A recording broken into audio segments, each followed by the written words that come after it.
Hello there and welcome to another live chapter reading for Itsy Bitsy Book Bits. Today I shall be reading from Sons of Sindicato by Cam Johns and Sonya Jesus. Chapter 1. Secrets. Braylon. Secrets eventually come out, but this secret cannot. It would ruin me, ruin my career, ruin everything I worked for, as well as parts of me that can never be restored. Parts of my consciousness I fight every time I walk into this office. This office. It's not just any kind of office either. I work for one of the most prominent law firms in New Jersey, Braxton and Wexler, or should I say notorious. They handle all legal matters from mergers and acquisitions to litigation and criminal defence. The latter gives us an interesting client repertoire and it's my speciality. It's why I'm up here on the 10th floor with the partners and not on the lower levels. Of course, these are things I found out after I worked tirelessly to maintain a name for myself as a woman amongst a testosterone-filled, cutthroat environment. I don't even discuss the things I had to do, or rather was forced to do, to get where I am. But I'm here, standing strong at 32 and on the road to becoming partner, alongside some very powerful names that demand respect, just like mine will. Respect is an arbitrary term in this life. It's possible to respect the struggle, but not the methods. I scan my large office, thinking of the many late nights I have given this place. Case boxes stacked against the recent wall remind me of the extensive criminal records of some of my high-paying clients have accrued through, and the scruples I've had to ignore. I've done things I'm not proud of, but people I work with have done worse. I tap my fingers against the neatly organised desk. The small thump of nails against glass strums through my consciousness, stirring up doubts.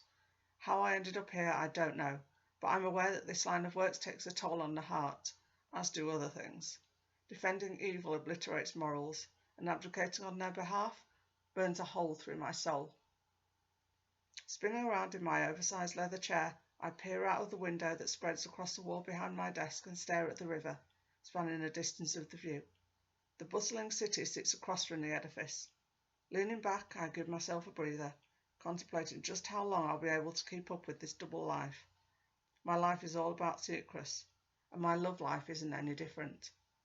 Hiding our relationship is a necessity, but I don't want to hide it anymore. I don't even think we should be in it. He knows we can't continue as we are. There's too much at stake for both of us. Last time we went away together, I had every intention of ending things, but I couldn't. Each time our bodies touch, we forget about reality. His distractions always play on my needs and my desires. He demands my body without any words, and of course I give it to him, because I have a weakness for him. What are you doing? My favourite person in the firm saunters into my office, interrupting my erogenous thoughts. He looks flushed and red as if he's been racing to get me. I turn around completely in my chair and stare quizzically, drawing a complete blank. Am I forgetting something? I ask, pulling up my calendar on my computer. I could have sworn I didn't have anything for an hour.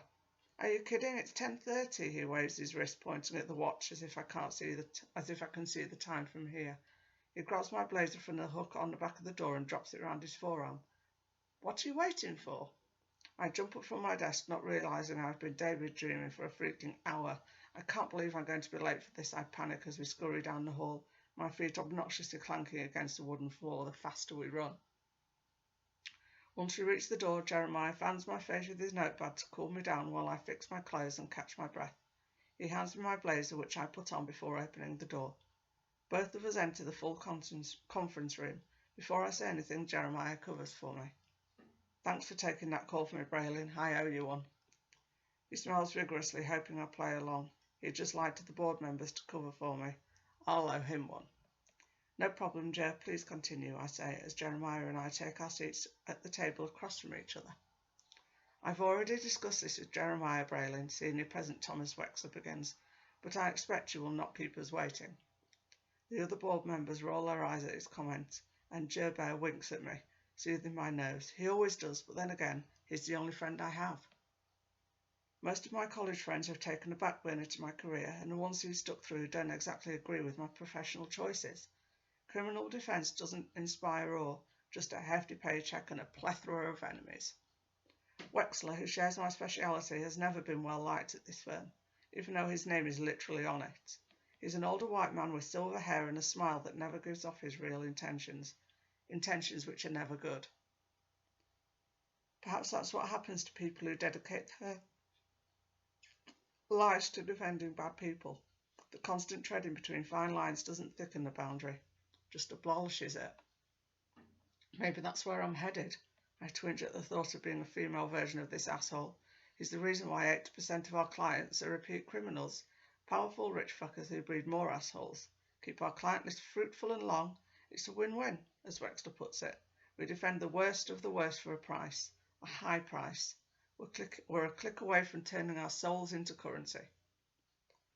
I'm sitting at this table about to be named partner because the leader of the Sindicato has recently joined our client list.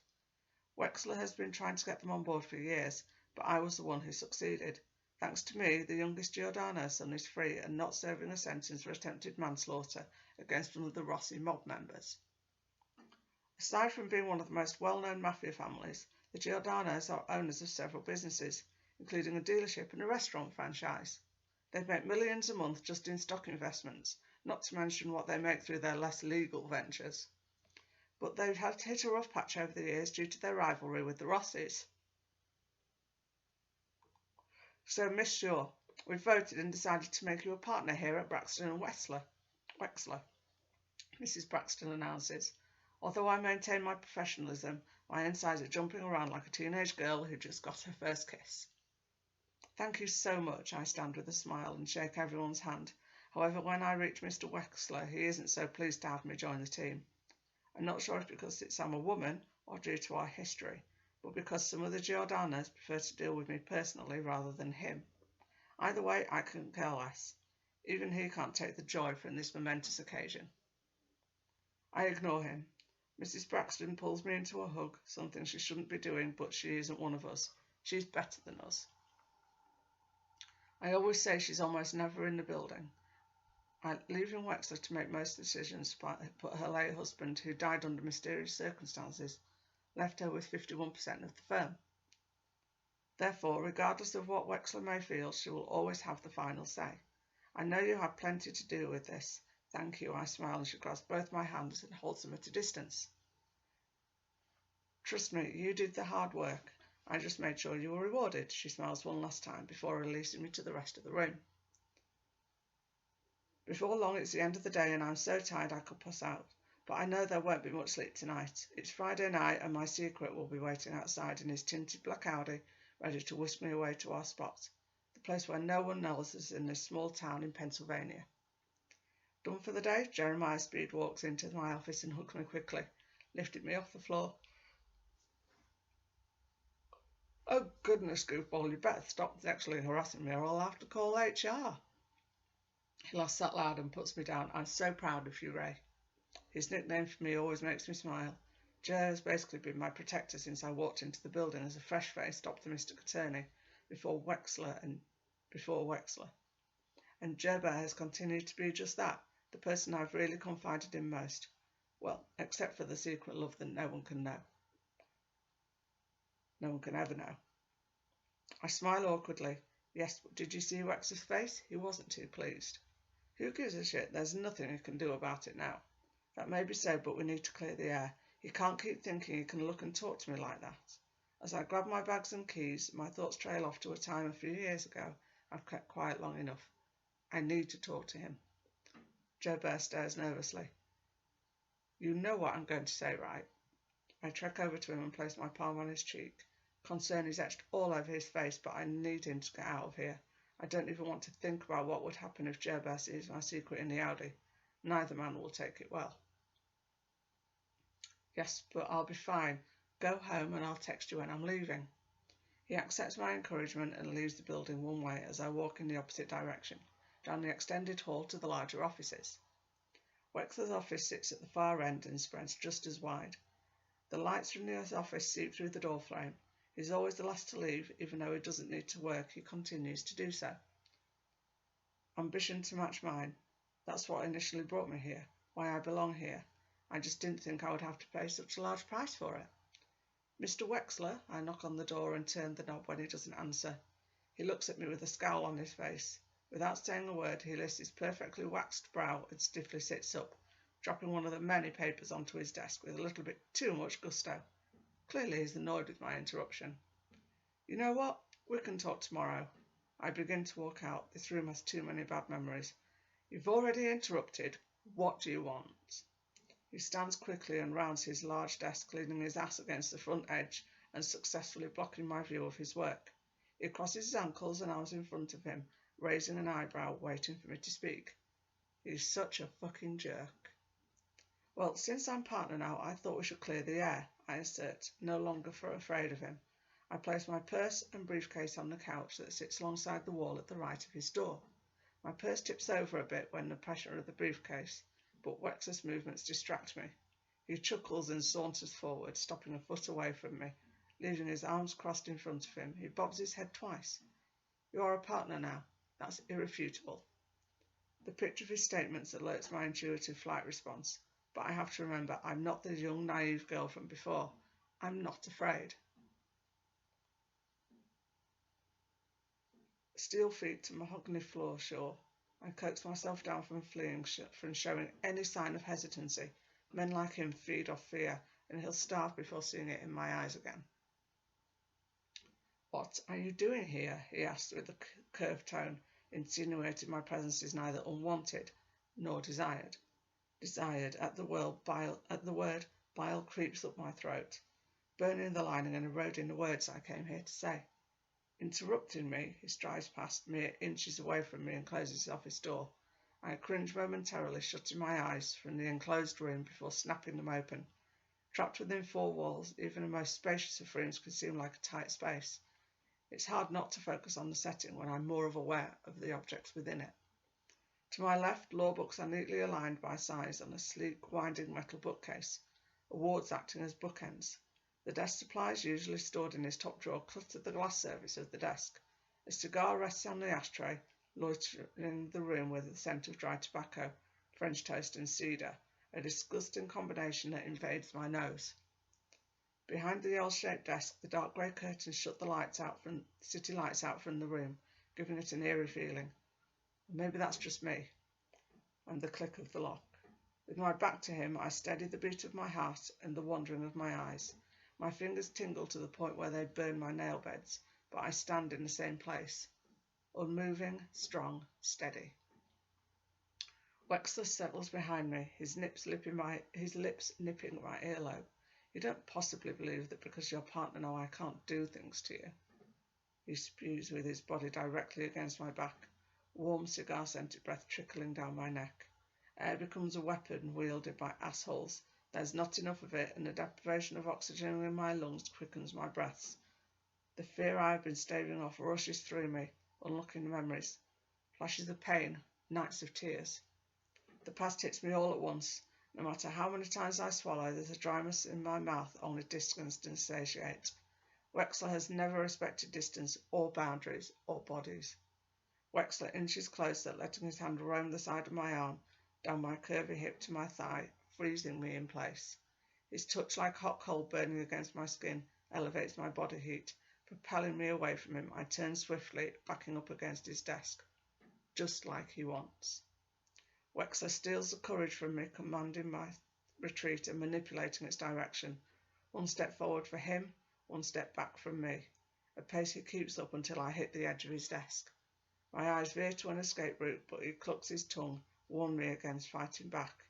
He stops directly in front of me, a sickening smirk exploiting his intention. I should run, but he leans his palms on the desk to either side of me, trapping me. The rotted mix of cigar and bad breath brings me back to a time when I thought I didn't have a voice, when I couldn't scream out regardless of how much I screamed within.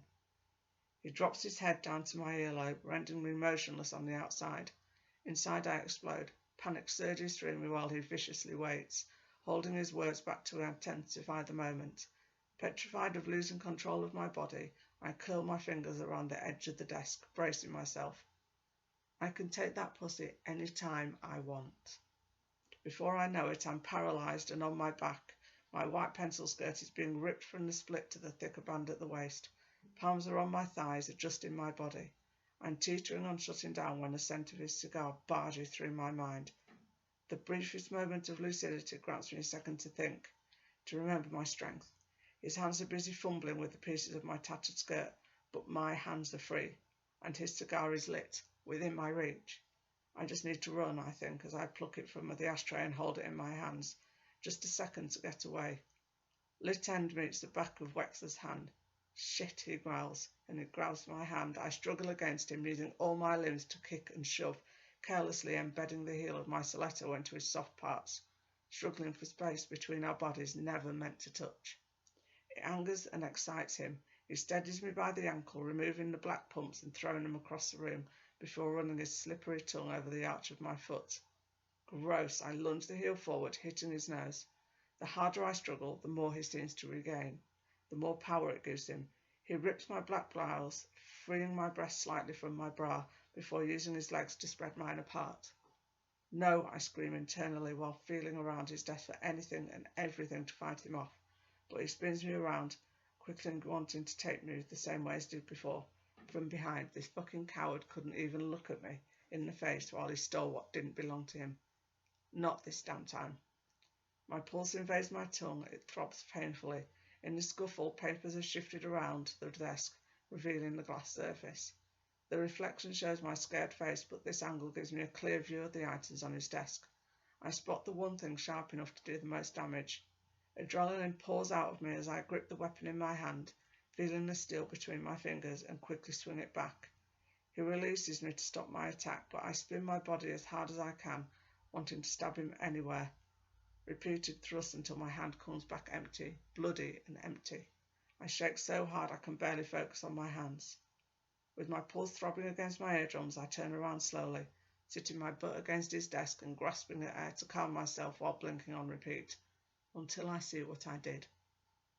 Wexler grabs at the letter opener protruding from his neck. He gasps and short spurts of air bring me back to my own silent struggle, which he ignored all those years ago when I was just an intern he wanted to break. For 5 years I've had to bury the memory deep within myself. How hard it is to forget the choking sound that made it out of my throat as he kept his hand on my neck and thrusted himself into me without permission. He violated me, shattered me in ways humans are never meant to endure. Sick bastard, he helped himself to my body without caring about me. My eyes snap to the side and linger on the desk phone before landing on a bookshelf full of law books he helped me write, ones he prided himself in having. I run my fingers over the spines, pages upon pages of how to be a law-abiding citizen, granting and protecting the rights of people lie within them. He studied them down to the letter, becoming one of the best defence attorneys in the country. But defending criminals wasn't enough. He wanted to be one. I swivel on my heels, facing my aggressor, the one unable to breathe but still alive, still capable of inflicting pain. He wouldn't die. I probably just nicked an artery, and a trip to the hospital would save him, give him another opportunity to hurt someone else. I've defended enough criminals to know he'll get away with this and run my name through the dirt. He'll dig up every single thing in my past and turn the victim into the villain. I head for the door and unlock it, fully intent on leaving him to choke on his own blood. But gurgles catch my attention, and I swivel around. The heel of my foot sticks slightly to the freshly lacquered floor. Wexler splutters around, his actions a plea for mercy, neither of which has been granted to me. His pain brings me closer. I squat down next to him. His eyes glance at his trousers crumpled on the ground around his ankles. I reach for them and grab his cell phone, but it's locked, and the heavy item in my other hand weighs on my conscience. Self-defense, I'd claim, but I might even earn the respect of many, but it's not enough. I don't even know how it happens. With one of his stupid, meaningless awards in my hand, I bash him in the head over and over again. Blood spews everywhere, but I don't care. He will never touch me or anyone else like that again. Ever. I hope you enjoyed the chapter reading and that you'll go check out the book.